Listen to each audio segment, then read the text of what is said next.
Assalamualaikum warahmatullahi wabarakatuh. Bismillahirrahmanirrahim. Alhamdulillahirabbil alamin wa bihi nasta'inu ala umurid dunya waddin.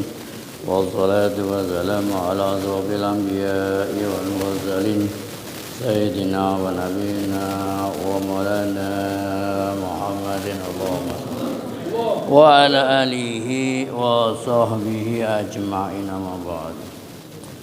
Yang saya muliakan, saya hormati para bapak, para hadirin, para sepuh, haji sepuh, dan seluruh kesepuhan, ketua DKM dan stafnya, para hadirin. Alhamdulillah. Tiada kata yang buat kita jaga melainkan puji syukur kehadirat Allah Subhanahu wa taala atas karunia-Nya, atas nikmat-nikmatnya yang telah limpahkan kepada kita, terutama dan yang paling utama nikmat iman, amin, nikmat Islam, amin, panjang umur, amin, sehat walafiat, amin, seger waras, amin ya rabbal alamin. Bagi yang seger dan bagi yang waras sehingga kita menghadap spektakuler itu pengajian. Perlu diketahui ini minggu terakhir Pak ya, kita terakhir pengajian terakhir. Jadi begini Pak, ceritanya itu begini. Jika terjadi keributan di muka bumi ini, itu udah biasa.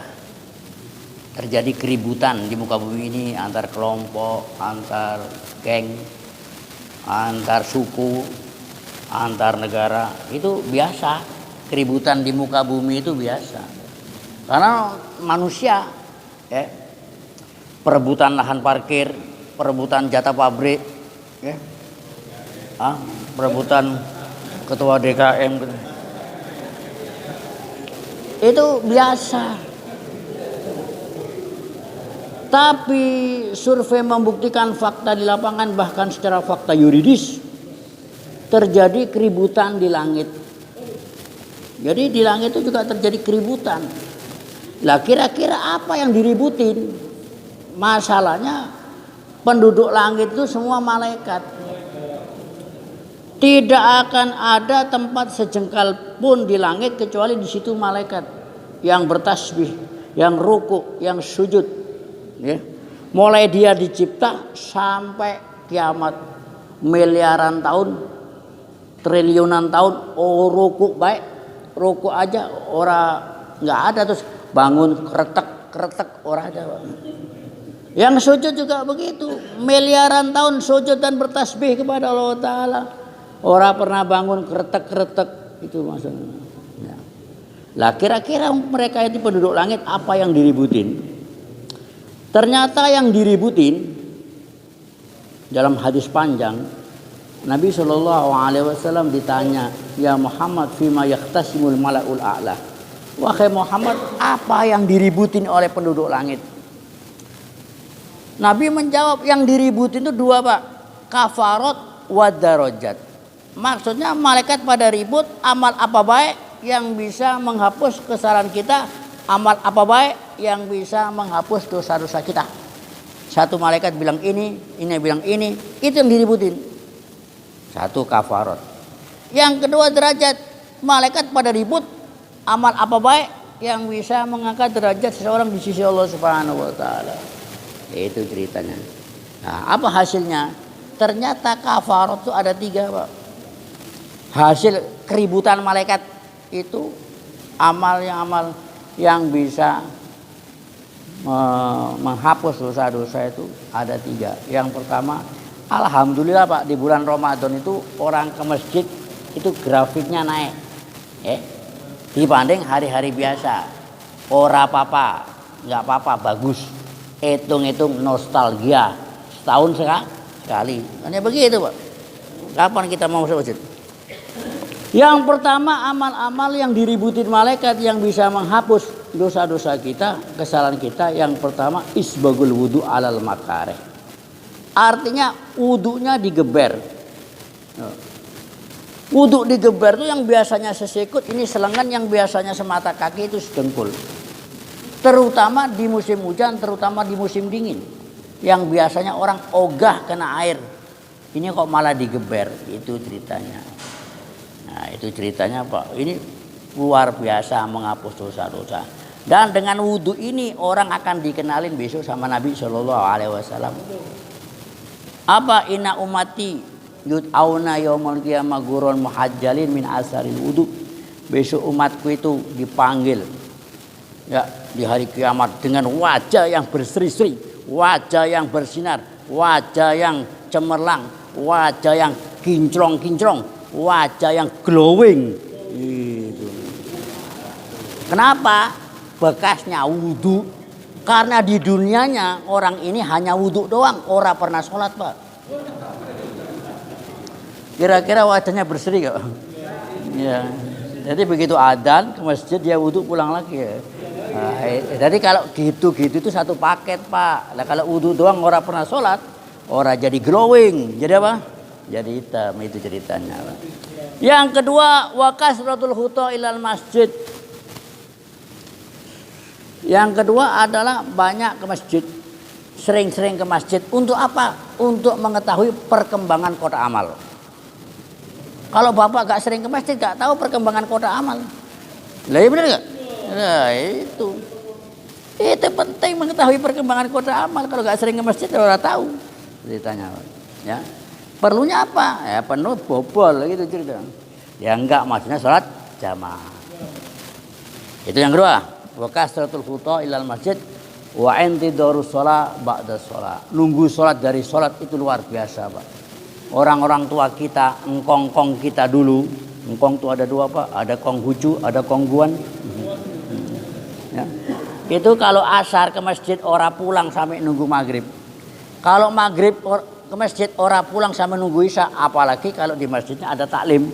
Nah, itu dari maghrib nunggu ke isya, dari salat nunggu salat. Itu luar biasa Pak, menghapus dosa-dosa kita. Tapi kalau isya ke masjid nunggu subuh, kayaknya kelamaan. Kayaknya ada masalah ini KDRT di rumah tangganya ini. Hah? Lah kejauhan nunggunya Pak, mau isya nunggu subuh, kan ya begitu itu ya. Yang kedua, yang diributin oleh malaikat, amal-amal yang bisa mengangkat derajat kita di sisi Allah Ta'ala. Sebetulnya sepele Pak, ifsaus salam. Nyebar salam itu penting Pak. Karena ada misi, ada kedamaian antara sesama muslim. Maka dalam hadis panjang Nabi pernah mengatakan, mau nggak kamu tak kasih tahu apa? Sesuatu kalau kamu ngerjakan amal ini akan saling cinta mencintai, sayang menyayangi, akan saling welas asih. Apa? Ifsaus salam bainakum. Sebarkan salam di antara kamu. Loh Pak, salam itu penting. Assalamualaikum. Dari budaya ini mulai punah. Budaya salam, assalamualaikum, yang naik salam sama yang duduk, yang jalan sama, kayaknya begitu, etikanya itu, assalamualaikum. Sepintas itu remeh, tapi luar biasa. Assalamualaikum, loh kok jauh-jauh. Bapak sholat, ya, bapak sholat, itu kalau kita ke kanan, itu dalam kitab disunahkan salam sampai yang samping kanan. Assalamualaikum warahmatullahi. Ini kan sampai sini. Assalamualaikum warahmatullahi gitu. Hah? Itu disunahkan sampai salam. Saya pernah sholat Pak di Malang Pak, imamnya begini Pak. Innaka hamidum majid. Assalamualaikum. Gitu. Kok kereng banget ini? Hah? Kereng, tahu gak? Imamnya kereng. Assalamualaikum. Gitu doang. Imam begitu. Ternyata memang benar. Sedikitnya salam tuh begitu. Assalamualaikum. Sekarang Pak, ini kan terakhir subuh terakhir. Saya mau tanya sama bapak-bapaknya, boleh gak gini? Innaka hamidum majid. Assalamualaikum. Boleh enggak gitu loh. Loh, tergantung. Nah kalau itu guyon orang sah, tahu guyon. Kalau niati guyon, kalau memang dia bahasanya begitu, ucapannya begitu, kayak seperti ngalamin, tahu gak? Ngalamin. Nah, ya ngalamin. Saya sholat di Rawalumbu jembatan 2. Imamnya enak suaranya Pak. Bismillahirrahmanirrahim. Alhamdulillahi rabbil alamin. Kaget saya lu. Loh maksudnya ngalamin apa baik? Nanti curhatnya habis sholat. Jangan curhat di sholat. Kan itu ngalamin. Loh itu ngalamin apa itu imamnya? Nanti aja curhatnya habis sholat. Itu masalah. Jadi kalau memang bahasanya begitu gak apa-apa. Tapi kalau dibuat guyon, gak apa. Loh kok jauh-jauh Pak? Sholat itu jadi batal kalau diniati leib, guyon. Bapak sholat nih, diliatin orang, diliatin.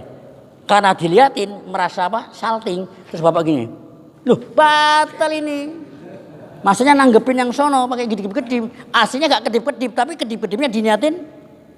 Jangan batal loh ya. Yang kedua, it'amu ta'am. Sosial itu luar biasa. Sosial itu yang bisa menyelamatkan kita di padang mahsyar. Barang siapa yang ngasih makan di dunia akan dikasih makan besok di akhirat. Barang siapa yang ngasih minum di dunia akan dikasih minum di akhirat. Tergantung kita sosialnya. Jadi kalau rajin ibadah tapi medit, waduh susah juga Pak. Ke surganya susah, medit kok. Tahu medit?